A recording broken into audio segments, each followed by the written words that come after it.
कौरव और पांडव के बीच चल रहा महाभारत युद्ध अंतिम चरण में पहुंच चुका था। युद्ध का 10वें दिन अर्जुन ने इतने बाण चलाए कि भीष्म पितामह का पूरा शरीर बाणों से छलनी हो गया। वे धरती पर नहीं गिरे बल्कि बाणों की शैया पर लेट गए। भीष्म पितामह को इच्छा मृत्यु का वरदान मिला हुआ था, इसलिए उस अवस्था में भी उन्हें मृत्यु नहीं आई। उन्होंने निश्चय कर रखा था कि जब युद्ध समाप्त हो जाएगा और सूर्य उत्तरायण होगा तब ही वे अपने प्राण त्यागेंगे। इस घटना के बाद भीष्म पितामह के लिए उसी स्थान पर एक अलग शिविर लगा दिया गया। युद्ध के समय और युद्ध के बाद कौरव पांडव दोनों पक्षों के लोग उनसे मिलने आते थे।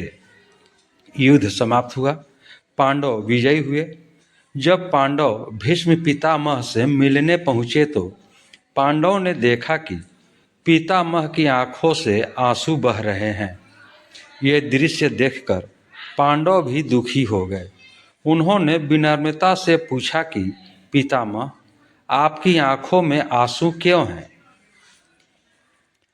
भीष्म ने गहरी सांस लेते हुए कहा कि अब तुम लोग युद्ध जीत गए हो, पर इस जीत में तुम्हारे ही भाई, तुम्हारा ही वंश नष्ट हो गया। मेरे सामने मेरा पूरा कुल समाप्त हो गया। ये पीड़ा मेरे हृदय पर भारी बोझ बन गई है।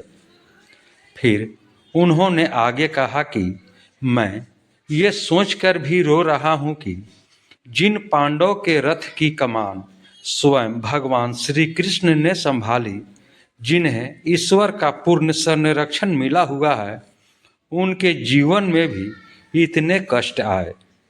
इससे मुझे ये सत्य और स्पष्ट रूप से समझ आ गया कि दुख सभी के जीवन में आते जाते रहते हैं, कोई भी दुखों से नहीं बच सकता।